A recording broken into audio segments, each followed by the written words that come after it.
Want to invite you to my course about my memory of childhood in Cuba. It's My native land is memory. Stories of a Cuban Childhood is the title of the book. It got an award for the best book in San Diego in 2021. The I want to say in advance that this is not about the present political situation in Cuba. Um, of course, politics will come in as part of the story, but it is not about Cuba now. It's about the decades of the 1940s and 1950s, which were the decades where I was living there in my childhood. And then we will put in there historical facts about Cuba to understand the context I grew up in.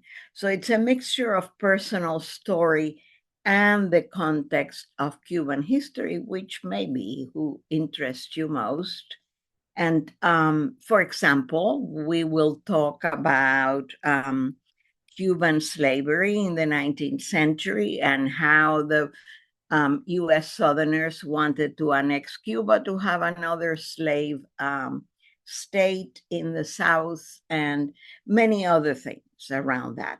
And in fact, the book ends, and we will end with a time when I returned to Cuba after several decades and what the feeling of going back home was.